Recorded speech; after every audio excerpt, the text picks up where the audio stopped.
Olá, tudo bem? O Alesp em Pauta de hoje vai falar do direito às mulheres de ter um acompanhamento durante as consultas médicas. Depois da triste notícia de que mulheres foram vítimas de abusos durante atendimentos médicos, principalmente quando estão anestesiadas, parlamentares da Assembleia Legislativa do Estado de São Paulo aprovaram um projeto de lei que assegura às mulheres o direito de ter um acompanhante, então, durante as consultas médicas, exames e todos os procedimentos de saúde em clínicas, hospitais públicos e privados do Estado de São Paulo. O projeto tem como objetivo proteger as mulheres de forma preventiva, coibindo práticas de violência, abuso e importunação sexual em serviços de saúde, inclusive em consultas e exames ginecológicos. Para falar sobre este projeto que protege a mulher durante as consultas médicas, vamos conversar com o psicólogo Fred Finger, a técnica de enfermagem Mônica Alves e com a advogada Clícia Carvalho de forma virtual. Sejam demais bem-vindos ao nosso estúdio, ao nosso programa. A gente pode começar com você. Eu acho que é de fundamental importância quem está na ponta, Mônica, e claro, entender a necessidade de um projeto desse que está em tramitação aqui na Assembleia Legislativa, que inclusive foi aprovado há pouco aqui na Alesp e que vai tramitar, ou melhor, que vai dar sequência então para a aprovação do Executivo. Quão importante é, você que trabalha ali com essas mulheres, no atendimento a essas mulheres, é de fundamental importância que se tenha um projeto, que se esse projeto de fato se torne lei. Importante para a segurança da mulher, né, o conforto também. Quando uma mulher ela vai fazer algum exame, já é constrangedor, né? Ninguém se sente tão confortável realizar um exame que se expõe tanto. E quando você tem uma companhia lá para fazer exame, te traz mais conforto, segurança. A gente não sabe quem é o outro, quem está examinando. O que não era para ser assim. O médico era para passar conforto também, segurança. Mas infelizmente vemos que não é assim. Então, um acompanhante naquele momento traz mais segurança para uma mulher. E aí entra uma situação, né, Fred? Você como psicólogo, como quem acompanha pessoas, não deveria, né? A gente já está numa fase, né, no tempo, século XXI, em que teríamos condições de entendermos, não é? O que nos diferencia, então, de outros animais, que é a questão da racionalidade. Mas ainda assim a gente tem a necessidade de trazer projetos como esse em tramitação aqui na Alesp. E é de fundamental importância que se entenda essa realidade que a Mônica acabou de dizer, não é? A gente pode pensar numa sociedade onde ela é uma sociedade particularmente muito adoecida, né? Você vê que os índices de saúde mental, ou de ansiedade, de depressão, a nível de felicidade do Brasil, que despencou algumas posições. Então a gente vê uma sociedade muito adoentada e isso vai para todas as esferas, inclusive para as esferas profissionais. Então quando você tem um profissional, em qualquer que seja da área, onde ele vai promover o acolhimento, a saúde, ele vai dar o direcionamento, né? Se espera que você tenha um contrato onde aquele profissional que ele segue um código de ética, que ele vai conseguir dar o acolhimento necessário, vai dar o atendimento necessário. Quando essa confiança ela é quebrada, quando ela é violada, né? Aí você vai ter, independente da maturidade emocional de resposta a essa violação, no caso eu estou falando aí do paciente, como ele vai responder a isso, você tem aí aspectos de prejuízos emocionais, independente de como eu vou reagir, ou enfrentando, ou não conseguindo me posicionar, enfim. Mas vai ter prejuízos emocionais e alguns desses prejuízos eles perduram ao longo da vida e precisam inclusive de acompanhamento, assistência, psicoterapia. Então quando a gente fala num ambiente de saúde, onde uma pessoa, né, um profissional, e aí tem diversos profissionais maravilhosos, e tem sempre profissionais que vão, né, por vários motivos também, que eles vão fugir aí da prática. E eles conseguem agir, né, dessa forma abusiva, então você vai ter aí um prejuízo muito grande ao paciente, porque em várias esferas aquela confiança, aquela relação e aquela expectativa, ela foi violada. E aí, Clícia, a gente traz então para o âmbito também jurídico essa situação, não é? A gente leva para uma outra esfera que talvez não deveríamos nem levar caso compreendêssemos de fato a posição, a pessoa, o outro que está em nossa frente. Sim, com certeza. Eu acredito que esse projeto de lei, que também já é uma lei federal, é uma lei no Espírito Santo, no Rio de Janeiro, é uma grande, é uma grande passo, né, para a sociedade entender que as mulheres têm que ser respeitadas. A gente não pode ir no consultório, tanto no âmbito público quanto privado, e sofrer assédio, né? Por exemplo, no projeto Justiceiras, eu, enquanto gestora, a gente já recebeu muitas denúncias de médicos, enfermeiros, inclusive de um médico que foi até denunciado por importunação sexual, que é o Nabil Goraeb. Foram mais de 7 denúncias. Então, assim, acontece, né? As pessoas pensam que não acontece e acabam que vários casos emblemáticos têm que ocorrer para as pessoas acreditarem. Então, acaba que a lei, ela incute isso na sociedade, né? Da gente entender que esses crimes acontecem e que a gente tem que prevenir. E esse projeto de lei é um enorme passo nesse sentido. E aí, Clícia, você trouxe uma informação que já está em âmbito federal. Rio de Janeiro e Espírito Santo também são estados que já possuem uma lei, que já possuem uma legislação específica para isso. Como é que é tratada essa questão em outros estados para que a gente possa, de fato, fazer valer a pena aqui em São Paulo também? Sim, a legislação do Rio, os deputados se inspiraram na legislação do Rio, né? E essa legislação federal, ela foi aprovada agora entre março e abril de 2023.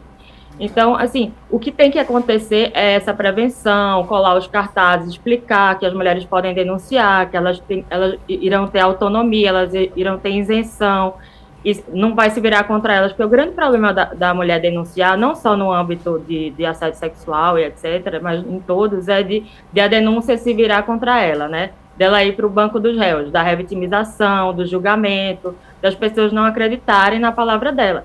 E por muitas vezes que os assédios sexuais, importunações sexuais acontecem sem ninguém estar presente, né? Por isso que é muito importante ter um acompanhante de confiança, como está no projeto de lei, maior de 18 anos, que possa deixar a mulher mais tranquila, que é como a nossa colega enfermeira falou. Recentemente fui fazer um exame de mama e é isso, a pessoa se sente constrangida e etc. Então, por isso que é importante ter todos esses detalhes, né, da lei. O acompanhante, ter o aviso, que você pode denunciar para as vítimas, para as pacientes se sentirem mais seguras e também intimidar os agressores. Só para que a gente possa tentar trazer, então, essa realidade, eu sempre gosto de ouvir quem está ali sofrendo a situação. Nesse caso aqui, nós não temos ninguém, mas nós temos uma porta-voz, inclusive a Mônica, que está aqui diante de nós. Mônica, a Clícia, a advogada, trouxe uma fala também, que muitas vezes as mulheres têm medo de denunciar porque não vão acreditar nelas. E aí, como que é feito isso, hein? Sim, acontece bastante. Eu tive um caso de uma moça que eu acompanhei em uma consulta e ela se sentiu muito constrangida com o tratamento que o médico lhe ofereceu. E eu, como técnica de enfermagem, fui a primeira pessoa que ela encontrou ali naquele momento e eu tive que orientar. E uma dessas orientações, né, é o meu posto de trabalho e tal, mas a gente trabalha como ser humano lá. Então, o primeiro contato que aquela paciente vai ter vai ser comigo, que sou técnica de enfermagem. E eu percebi que ela ficou muito nervosa, que ela se sentiu muito constrangida com o médico. Eu pedi até para poder mudar, ajudei ela até a mudar, porque antes de ser uma técnica de enfermagem, eu também sou uma mulher. Eu sou mãe, tenho filhas mulheres, então eu sempre me coloco no lugar dessas pessoas. E a importância disso tudo é que quando o alerta vermelho ali das mulheres que está sendo constrangida bate não é no momento da consulta, é um pouquinho depois, é quando a ficha cai. E isso gera um desespero. E é que nem ele falou, os transtornos psicológicos que isso tudo causa depois é muito pior.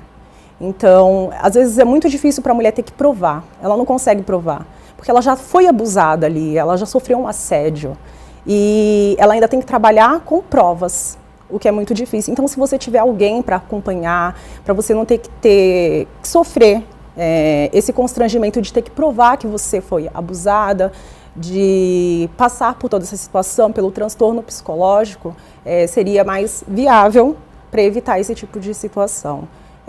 Como mulher, eu falo também que quando isso acontece, o constrangimento delas também ter que falar sobre isso é muito grande, porque parece que a população, elas culpa a mulher. Tudo a mulher é culpada. A mulher é culpada por ser assediada, a mulher é culpada por usar uma roupa que ela talvez goste. Ah, foi culpa sua por ter feito isso. E essa lei, ela é favorável à mulher e a mulher precisa disso. A mulher precisa disso não só em um momento de consulta, mas para segurança. Para segurança. Figner, vamos tentar entender quais são os aspectos, porque, veja só, aqui a gente está diante de situações, de relatos de mulheres, uma advogada, uma técnica de enfermagem que trabalha com essas pessoas, e aí aqui a fala traz a seguinte situação, porque as pessoas não acreditam nelas, né? Porque estão inventando histórias, ou porque sei lá o que, determinada situação. Como que a gente vai entender para que a gente possa mostrar para o nosso público, nosso telespectador, que essa mulher de fato sofreu algum tipo de assédio? Existem características, o nosso corpo fala, e de que forma fala para que a gente possa compreender e tentar ajudar essa mulher? Como a gente vai saber que essa mulher sofreu um abuso? Então, olha só, que interessante, quando a gente pensa nas pessoas que recebem, né, que passam por um assédio, por um abuso, elas vão responder de forma diferente. E aí vai estar atrelado também a maturidade emocional. Então, por exemplo, se você pega uma pessoa mais jovem, uma pessoa que de repente é mais insegura, mais inexperiente, ela vai passar pelo processo, né, vai passar pelo trauma do assédio, né, do abuso, e aí ela vai ter dificuldade, inclusive, de entender que ela não é responsável por aquilo, que ela não teve culpa por aquilo. Então, primeiro precisa um processo de entender que ela não foi responsável. Não, ela não foi responsável. O papel profissional, ele tem um código e a pessoa pode dar qualquer tipo de abertura, mas naquele momento o profissional tem que ser o profissional, ou médico, psicólogo, fisioterapeuta, enfim. Naquele momento é o papel que ele tem que se dedicar a isso. Então, esse é um aspecto. Para as pessoas que têm, né, vamos colocar mais, um pouco mais de repertório emocional, aí elas podem, né, ou se defender, ou pontuar, ou colocar limite, falar não, ou depois colocar, enfim, acionar a justiça, mas de qualquer forma, em ambos os casos, você vai ter aí o acúmulo da ansiedade, você vai ter, porque o que é a ansiedade? Eu não tenho recursos de enfrentar essa situação, e o abusador, geralmente, ele conta com o elemento surpresa. Por que ele repete? Porque ele sabe que quando ele abusa, é de forma surpresa e a pessoa fica congelada, na maioria dos casos, né? Isso não é uma regra. Mas e fica congelada e aí ela não tem ação. Ela só vai processar, ela só vai decodificar isso depois. E aí você criar uma expectativa onde o seu grupo, sua rede de apoio vai te apoiar e ela não te forneceu apoio, então está na hora da gente buscar ajuda jurídica e ajuda psicológica. Existem diversos casos, cada abusador é um, que pode passar pelo comportamento mais narcisista ou mesmo sociopata, onde eu vou desconsiderar o outro, eu vou desconsiderar que o outro tem empatia, não vou pensar no outro, ou até mesmo eu vou sentir prazer em constranger o outro. Você tem vários perfis dos abusadores, tem também o aspecto cultural, que pode ser abuso, por exemplo, num estado do Brasil, pode, de repente, as pessoas tratarem com naturalidade em outro, ou em países, né? Eu não estou falando da luz da lei, estou falando da luz das questões culturais. E quando a pessoa ela passa pelo processo de assédio, ela também pode desenvolver transtornos de depressão, porque é justamente a tristeza de recordar essa situação. Além também de estresse pós-traumático. Eu já atendi pessoas que passaram por um abuso de infância e são a vida toda para dar conta disso. Fica uma lacuna ali sendo trabalhada em muitos e muitos anos, inclusive de psicoterapia. Então, assim, se eu não tenho expectativa, se eu não tenho apoio da minha rede, então eu preciso buscar outras estratégias. Mas boa parte das pessoas também, né, boa parte das mulheres, elas não denunciam com todos os elementos que já foram citados aqui, porque também elas não se sentem apoiadas e sentem vergonha, ou até mesmo algumas vão acreditar que são culpadas, ou porque eu fui com a roupa assim, ou porque eu sou assado, e isso tudo é uma inverdade. Então é um assunto delicado, complexo, de várias esferas, e cada caso é um. Um outro ponto também que eu acho que é importante trazer para cá é que, assim, todo contrato onde eu tenho uma pessoa que teoricamente vai cuidar de mim, e ali, naquele momento que ela vai cuidar de mim, ou porque eu estou vulnerável por questão de doença, ou porque eu preciso de um tratamento, e aquilo atravessa, isso fica ecoando na falta da autoestima também. O quanto que eu vou buscar ajuda para me cuidar e o quanto que naquele momento onde eu fui receber recursos para poder tratar qualquer problema de saúde, eu ainda saio com um problema muito maior. Clícia, a Mônica trouxe também uma fala aqui sobre aquela questão de ter que levantar provas, não é, contra esse assédio. Tem que se provar, né? Tem que provar que sofreu assédio.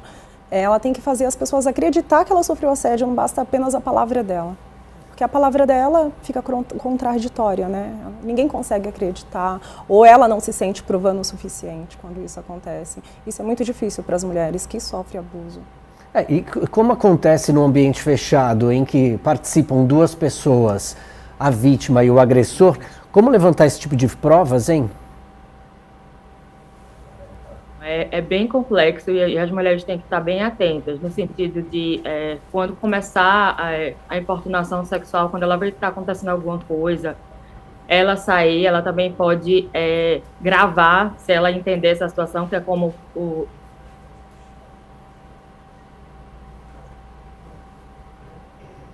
A gente teve um pequeno problema agora no áudio. Clícia, você está ouvindo a gente?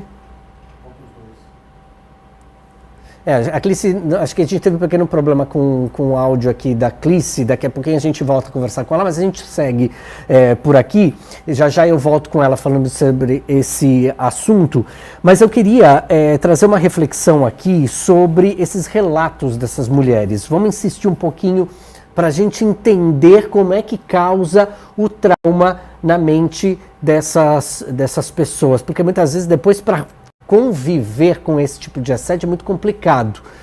O que mais, você trouxe algumas coisas aqui para a gente refletir, mas eu queria muito que você falasse um pouco mais, Mônica. Quais são esses tipos de assédio que essas mulheres trazem?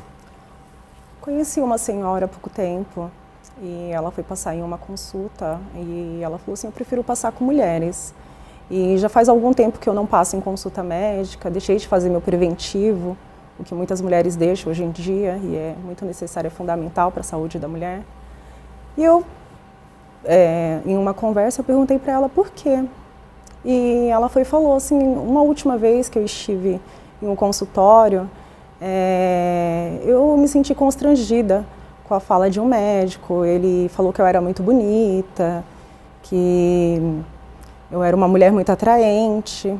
E aí, depois disso, eu não consegui vir mais ao médico, não consegui fazer mais meus exames. E são falas como essa também, que não está dentro do... que um médico não pode falar para uma mulher, por mais que ela seja bonita, ele tem que se comportar, né, como um médico mesmo, e evitar esse tipo de fala. Já vi essas e outras coisas também, né? Um médico, quando ele está ali para atender uma paciente, ele tem que ser totalmente formal, independente da moça ser bonita ou não. E isso traz prejuízos, que nem ela deixou de fazer os preventivos dela durante muito tempo por causa do constrangimento que ela sofreu, e ela não entendeu ali que ela estava traumatizada, ela não buscou uma ajuda psicológica para aquele momento. E talvez se ela tivesse buscado, não teria demorado tanto tempo, ou então sido orientada da forma correta. E o papel da técnica de enfermagem também, eu falei para ela, não, você precisa buscar ajuda, você precisa continuar, né, fazer seus exames, os preventivos, buscar ajuda psicológica, que é o que muitas não entendem, porque eu falei, você está traumatizada.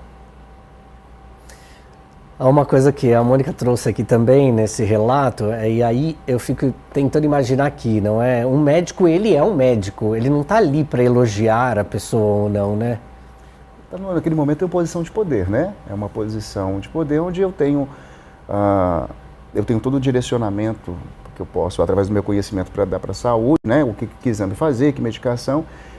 E aí relatos como esse, você vê que nesse caso, né, a personagem da história que ela traz, ela deixa de fazer os preventivos, ou seja, ela começa a negligenciar a própria saúde, perfeito, negligenciar a própria saúde, e ela não se dá conta que, na verdade, ela está traumatizada, realmente. E aí, dá um misto de sentimento de culpa, porque eu deveria cuidar da minha saúde e não cuido. E de vulnerabilidade, mas eu vou lá e posso estar em perigo. Então, assim, a gente, hoje em dia, eu sei que, ou através da música, através da cultura, a gente tem essa questão vamos colocar até de uma geração que coloca o corpo à mostra de uma forma sem menor problema, mas o quanto que isso emocionalmente, né, o quanto que isso nos impacta, né? E você vê que numa sociedade onde isso vai recorrendo e a gente precisa de uma lei para poder garantir que o paciente ele precisa ser assistido para não ocorrer esse tipo de situação, a gente não pode pensar numa sociedade saudável. A gente precisa pensar numa sociedade que tem uma série de questões que precisam ser trabalhadas. E o quanto que essa paciente, ela até resgatar a confiança, porque foi o que eu falei, né, no início, se tem uma quebra da confiança, onde eu vou tirar a cura, eu saio com mais problema, o quanto que ela vai ter que ser trabalhada e para poder voltar a fazer as consultas.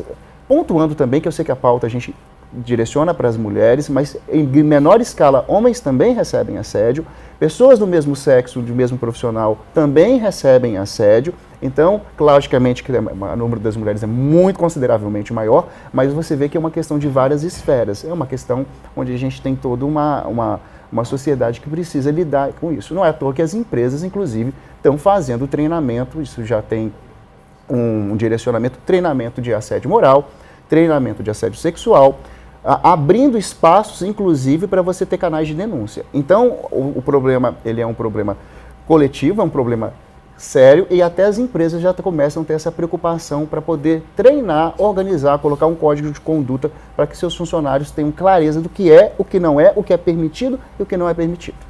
O Fred trouxe essa informação aqui para a gente, e no próximo bloco a gente vai continuar a tratar sobre esse assunto. Você que está aí do outro lado, não saia daí, é o tempo de você tomar uma água.